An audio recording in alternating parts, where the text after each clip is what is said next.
Well, let's turn now in God's word to Paul's letter to the Ephesians and chapter 2.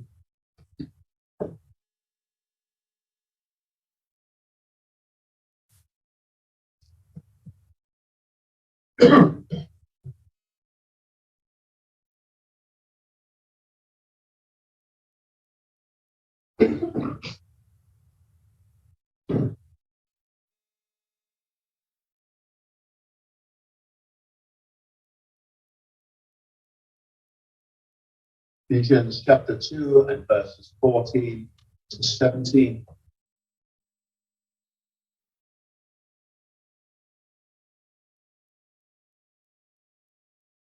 Begin to read at verse 30. But now in Christ Jesus, you who once were far away have been brought near through the blood of Christ. For he himself is our peace, who has made the two one and has destroyed the barrier, the dividing wall of hostility, by abolishing in his flesh the law with its commandments and regulations. His purpose was to create in himself one new man out of the two, thus making peace, and in this one body to reconcile both of them to God through the cross, by which he put to death their hostility. He came and preached peace to you who were far away, and peace to those who were near.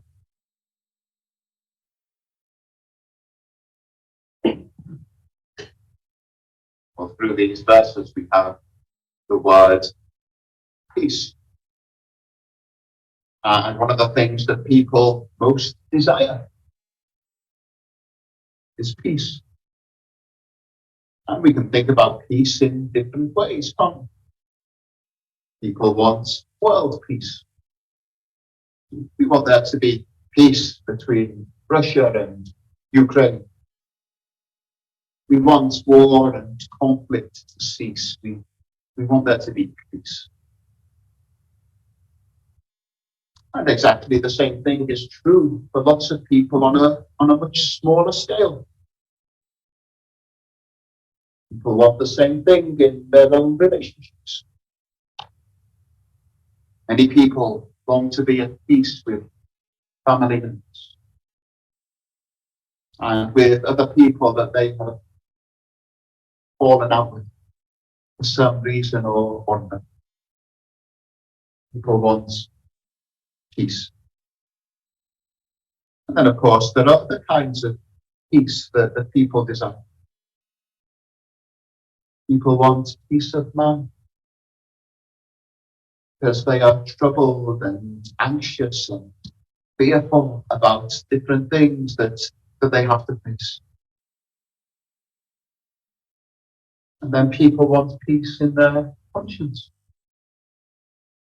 because of things that they have done that make them feel guilty. There are lots of different ways in which people desire peace. And all of these things are important.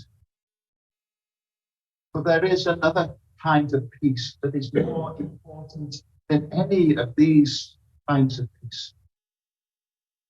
In fact, we need to have this other kind of peace in order to truly enjoy peace in all of these other ways. The peace that we need most of all is peace with God. We need to be at peace with the God who made us. And that's the theme of these verses we're looking at this evening, Ephesians 2, verses 14 to 17. They begin in verse 14 by saying that Jesus Christ himself is our peace. So the first thing I want us to think about from these verses this evening is simply this, that Jesus Christ brings peace with God. Jesus Christ brings peace with God. That was the theme of the angels when Jesus Christ was born, the angels of heaven appeared to men on earth. They appeared to shepherds in the fields just outside Bethlehem. You remember the great hymn of praise that came from the angels' lips. A great company of the heavenly host appeared with the angel, praising God and saying, "Glory to God in the highest, and on earth peace to men, on whom his, God's favour rests." This baby be born in Bethlehem to bring the favour of God, the blessing of God, to bring peace with God to sinful people. In Romans chapter 5, verse 1, one of the great gospel statements of the whole New Testament, we read, "Therefore, since we have been justified through faith, we have peace with God through our Lord Jesus Christ." Jesus Christ brings peace with God. Those who are justified, those who are made right with God, they have peace with God. Well, when people have fallen out with one another, when people are not at peace with one another, they need to be reconciled, they need to be brought together. They need to be brought into peace with one another. And that is what Jesus Christ does. He reconciles people to God. He brings people to God. He brings people to peace with God. And how does he do that? How does Jesus Christ bring people into peace with God? Well, we're told in verse 16 that he does this through the cross. Through the cross, through his death upon the cross, Jesus Christ brings people to peace with God. Now, let's think for a moment about what this means. All of this means, first of all, that by nature we are not at peace with God.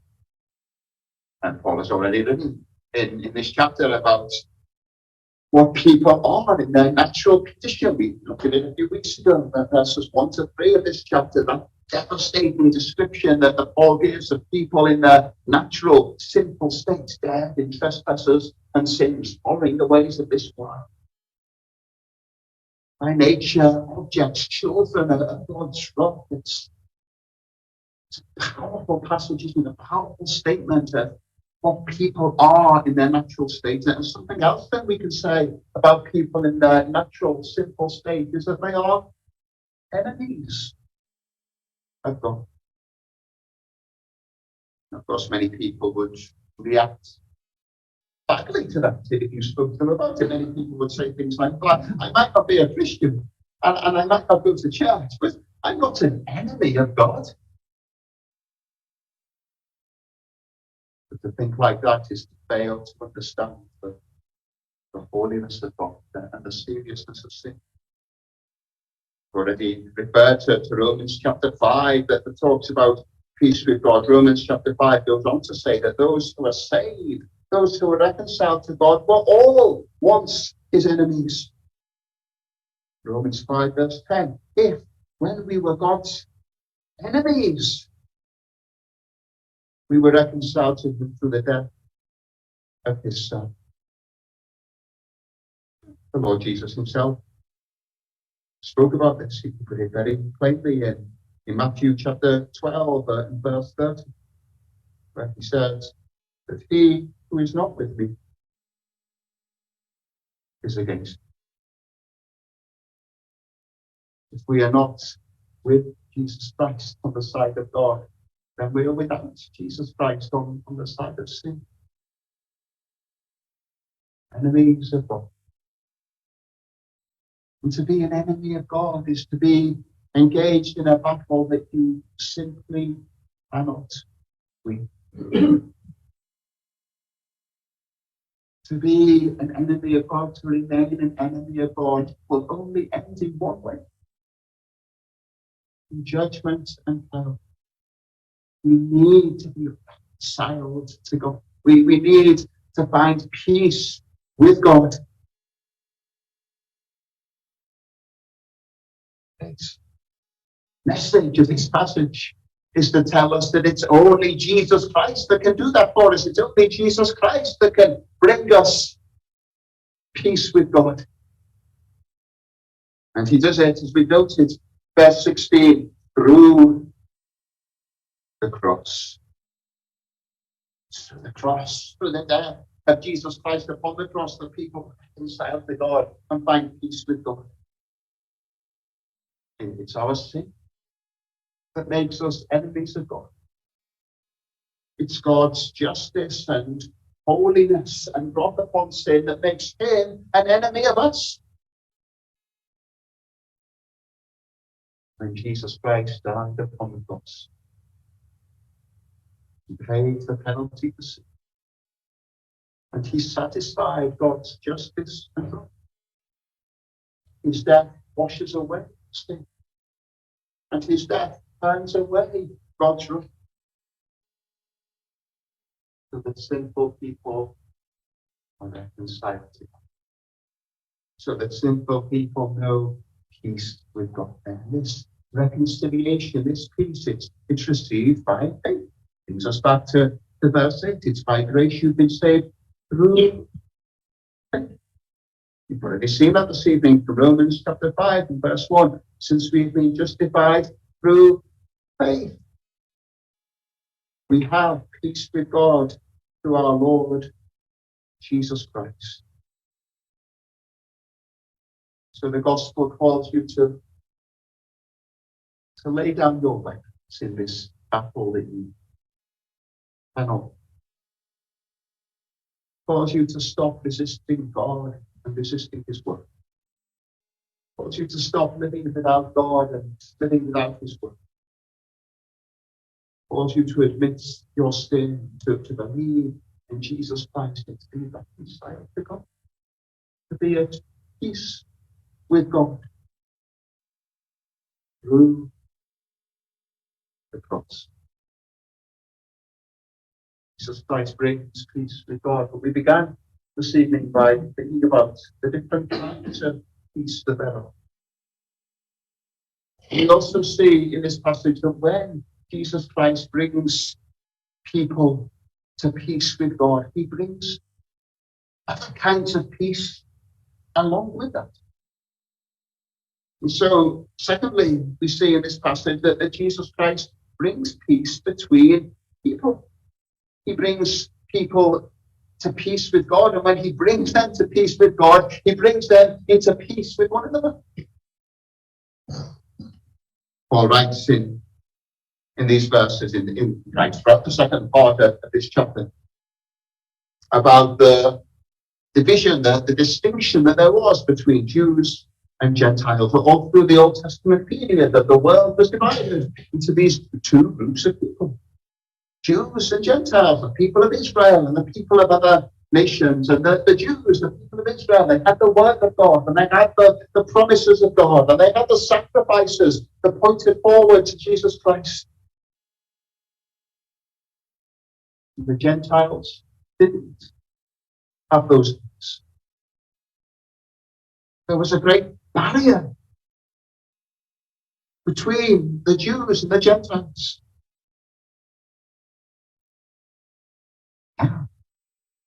Jews and Gentiles were being saved. Jews and Gentiles were being brought into peace with God and then into peace with one another. So we read in verse 14 that Jesus Christ himself is our peace, who has made the two, that's Jew and Gentile, has made the two one, and has destroyed the barrier, the dividing wall of hostility, by abolishing in his flesh the law with its commandments and regulations. His purpose was to create in himself one new man out of the two, thus making peace. And in this one body to reconcile both of them, Jews and Gentiles, to God through the cross, by which he put to death the hostility. We're told here about the Old Testament laws. There were some of the Old Testament laws that were there in order to show the distinction between Jews and Gentiles. For instance, the food laws. The Jews were told that they were only to eat certain things in order to make themselves different to the Gentiles, different to the other nations. By his death upon the cross, Jesus Christ abolished those laws that had separated Jew from Gentile. By his death upon the cross, Jesus Christ saves both Jew and Gentile, makes them one, makes them at peace with God. Then at peace with one another. What then does that mean? What did it mean for the Ephesians 2,000 years ago? And what does it mean for us today? First of all, it means that Jesus' death upon the cross brings people like us together. The difference between Jew and Gentile was a huge difference when Paul wrote this letter. It's hard for us to perhaps put ourselves in that position and imagine what a big difference it was. But so much of the New Testament is taken up with this, that the difference that there was between Jew and Gentile and how they came together through the gospel.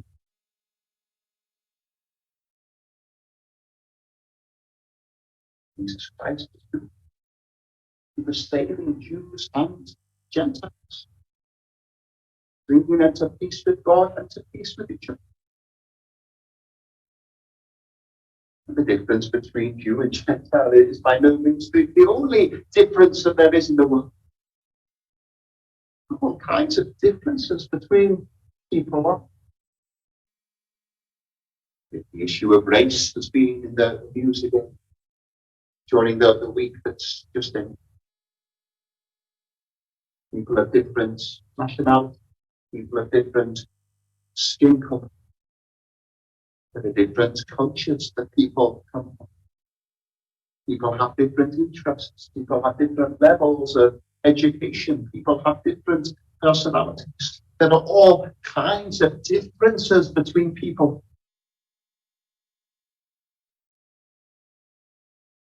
And yet we see here that Jesus Christ brings people together. He brings people to peace with God. And he brings them then to peace with one another. When Paul himself, who wrote this letter, was converted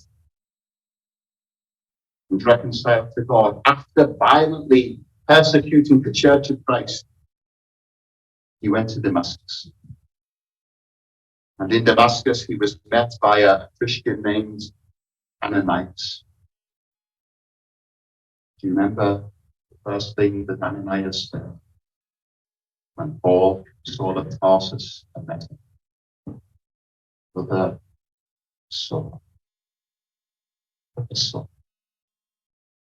Paul had been heading to Damascus to arrest people like Ananias, to drag them back to Jerusalem and to prison.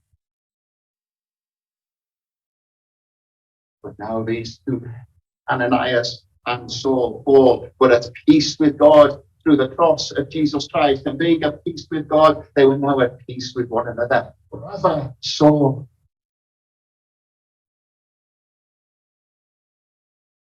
It's what Jesus Christ does. We come towards the end of the Bible in the book of Revelation and chapter 7 and verse 9, and we're given a glimpse into the glory of heaven. And we read of a great multitude that no one could count, from every nation, tribe, people, and language, standing before the throne and in front of the Lamb. They were wearing white robes and were holding palm branches in their hands. And they cried out in a loud voice, "Salvation belongs to our God who sits on the throne and to the Lamb." And here we have in heaven all these people from different nations, tribes, languages. People who are so different in so many ways. Yet there they are in heaven, together, at peace with one another, crying out together in a loud voice, salvation belongs to our God who sits on the throne and to the Lamb. Jesus Christ has come. He's brought these different people from all their different backgrounds together so that they're at peace with God and they're at peace with one another. Jesus died on the cross brings people like us together. And so we can take that a step further. We can develop it a little bit. We can say this, that we see in this passage, and that Jesus' death on the cross, the thing that brings us together, is more important than the things that make us different. The thing that brings us together, Christ's death on the cross, is more important than the things that make us different. So in this church of Ephesus, there were Jews who had become Christians. And there were Gentiles who had become Christians. And they were so very different in so many different ways. But more important than all of those differences was that Jesus Christ had made peace with God through his death upon the cross. He brought them together. Also in the church in Ephesus, we see later on in the letter, were slaves and masters with all their differences. Imagine a slave being sat in the congregation on the Lord's Day, their master being sat just along from them in the congregation, and how different they are, and the way that they relate to each other all through the week. But Jesus Christ upon the cross, thing that unites them and brings them together, is more important than the differences in social standing.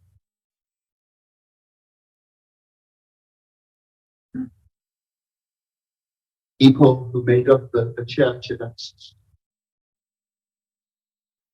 with all their differences, they were trusting in Jesus Christ and his death upon the cross. They were justified through faith alone, in Christ alone. They were at peace with God and still were at peace with each other.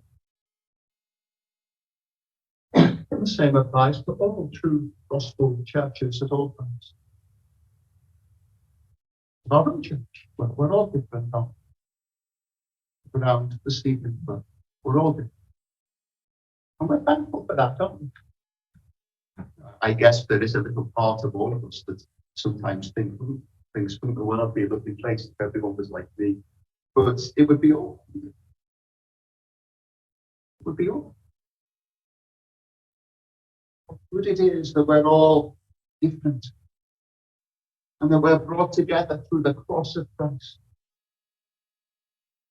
But differences can produce challenges as well, can't they? Different backgrounds, different personalities can produce different ways of thinking about things. So, and we can struggle sometimes to understand why some people think about certain things differently to us. It's easy to become irritated with other people, frustrated, from my way of thinking is better. We need to be gracious, we need to be patient, we need to be willing to learn from each other. Yes, all Christians need to test their thinking and practices by the word of God and seek to bring them in line with the word of God. But even when we do that, we'll still be different. Think of the apostles. Paul was different to them. When Peter was different to John.